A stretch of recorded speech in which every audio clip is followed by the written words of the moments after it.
Hey, everybody. In this episode of Firearms in the News, I thought I would talk with you. There was an interesting article that I read in GQ the other day. I don't generally read GQ, but I use Apple News, and they brought me this article. I think it knows that I like this kind of stuff. And it's titled, "Why Are Gun Suicides Soaring Among Older American Men?" I think this is a topic worth discussing. Palm pepper spray is next generation OC spray. It's hot at 1.4% major capsaicinoids, and its modular design means you can customize it exactly to you. 3 different setups, lots of different color combinations. You can make it exactly as you like. And the flip top safety prevents accidental discharges. It's 10 to 12 foot range and 25 half-second blasts. Make sure that you can keep that long range eye poke at long range. I trust Palm OC, and I recommend it for everyone for self-defense. I'm going to put the glasses on because it helps me read without eye strain because I'm getting old. This one by Aaron Mendelzone came out on September 18th. Now, I'm going to tip my hat here that this one was reported and co-published by The Trace. And I know plenty of my viewers are going to say, oh, that Trace, that's absolute trash. It's a leftist rag. But hang in there with me. I think there's actually some really good stuff on this one. And I don't think it's hugely slanted, okay? And I've got a couple of screenshots on this one that I really want to highlight. And it's a good article. So it's a public article. It's public for anybody to read. There's a link in the description. Go and read it. It's got a lot of personal interest stories in it, and a lot of discussion of why, kind of has a story of somebody, and then kind of what that means, and then another story of somebody's happening, and then what that means. And it's really talking about suicides among older Americans, particularly older American men. And I mean, I turned 50 in January, so I wouldn't call myself older yet, but middle-aged. And I have my pop is, gosh, he's 78 now, getting up there. And, my dad is in his 70s. Obviously, my pop is not related to me by blood. My dad is. Well, my dad's actually not, but he's legally related to me. He adopted me when I was 8. I love him dearly. So it says that The Trace and GQ analyzed detailed mortality data from the Centers for Disease Control from 2009 to 2023, and it provides a sobering look at a widespread phenomenon. We found that Americans 70 and over had the highest suicide rates of any age group, and that their rates of suicide have increased in recent years. And in particular, from 2009 to 2023, 63,836 older Americans died by suicide, with the manner of their death being by a gun.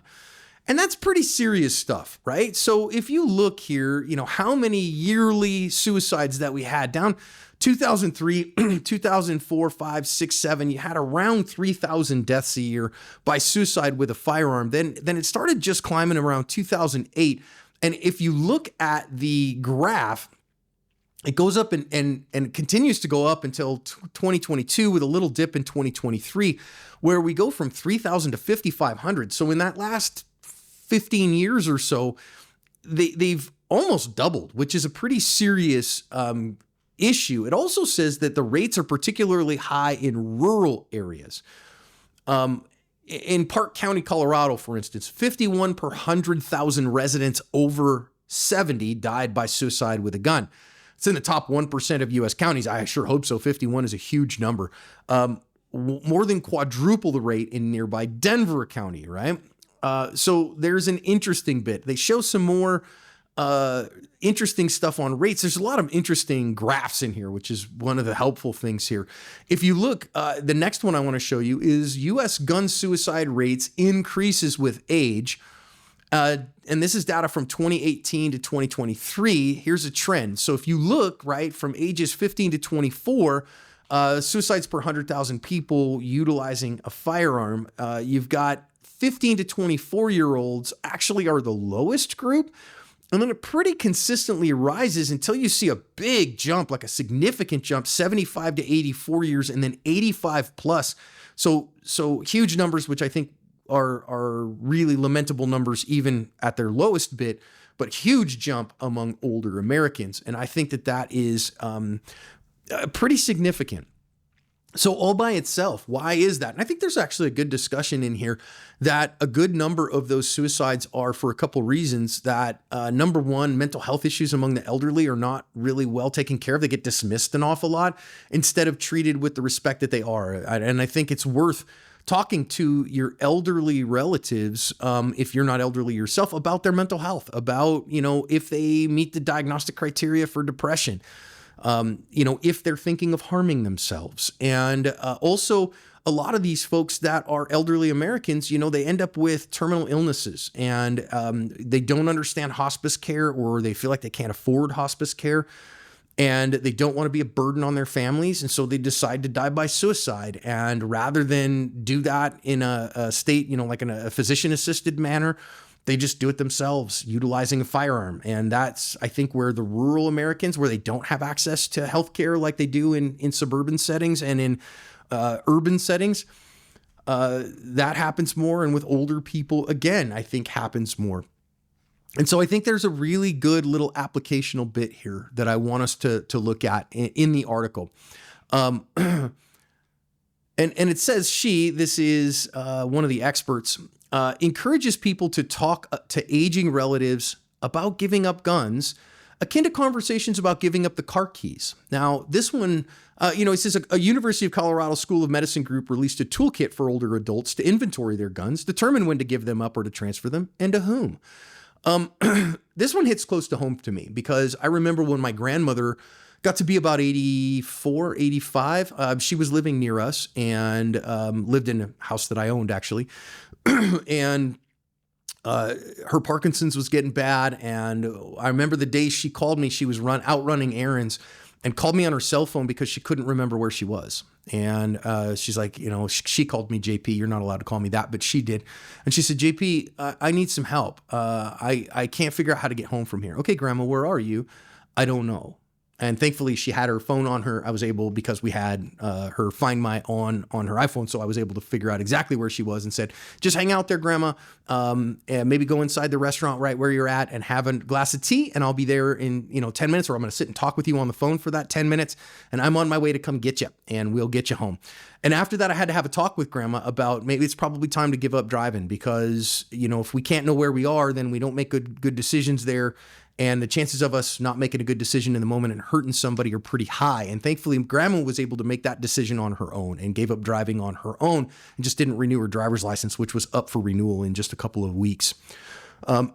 So I do think that, of course, someone's right to keep and bear arms is a right? Just like the right to travel is a right. But recognizing when, hey, I'm not making good decisions here anymore. And maybe it's time to give the guns up is a smart thing, especially, again, if we have memory care issues and those things. And talking with your parents about this, man, I'm at that age now. My mom passed away a little over a year ago of a glioblastoma multiforme. You might have seen on the channels. We did some stuff for her before her passing. And those end-of-life conversations are hard, man. And when you flip around and you're not the child anymore, but you're having to parent your parents is really difficult. And I get it because I've worked through that some.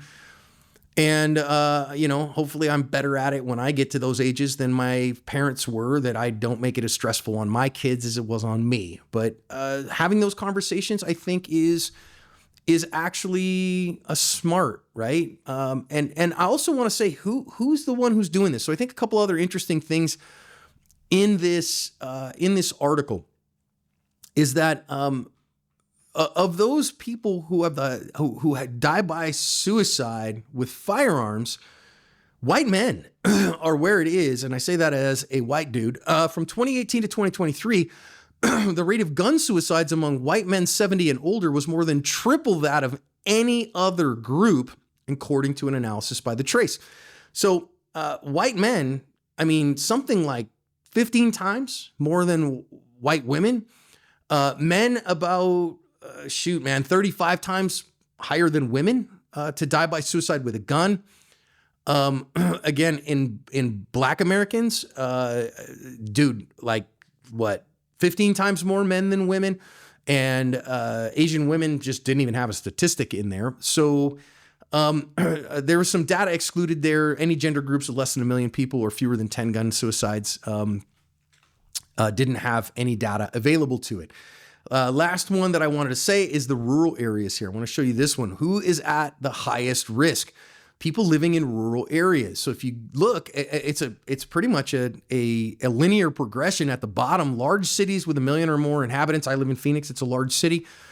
The lowest rate, still not low, but the lowest rate, then the suburbs, then small cities, large towns. Again, a small city is considered 250,000 to 1 million residents. A large town, a small town, and then rural areas, no towns of 10,000 or more people that are around. Those are the folks that are at highest risk, among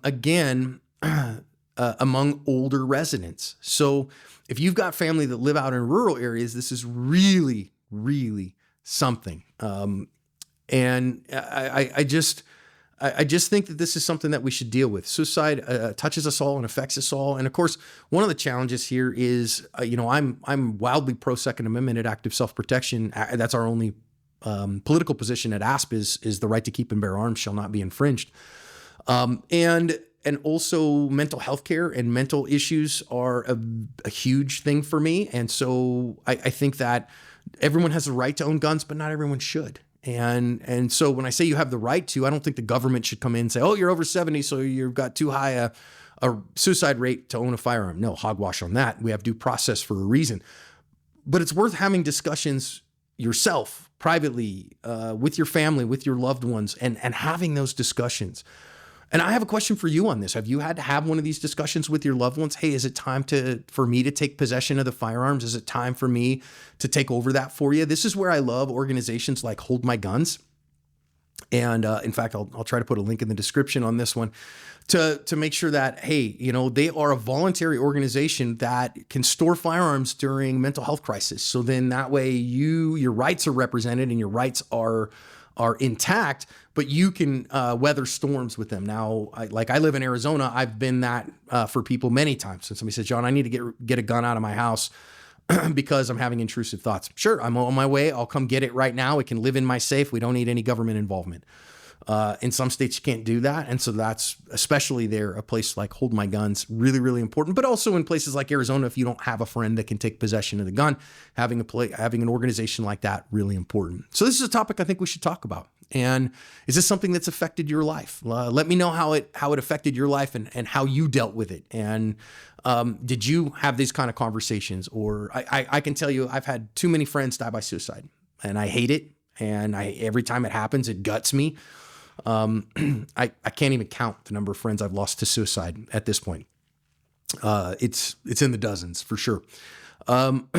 Maybe some of that's because my friend group is pretty wide because of what I do for a living, but I just hate it. So I think it's worth a conversation worth having. I think it was a good article in GQ. I'd recommend that you go give the whole thing a read and let me know what you find there and what stands out to you, would you?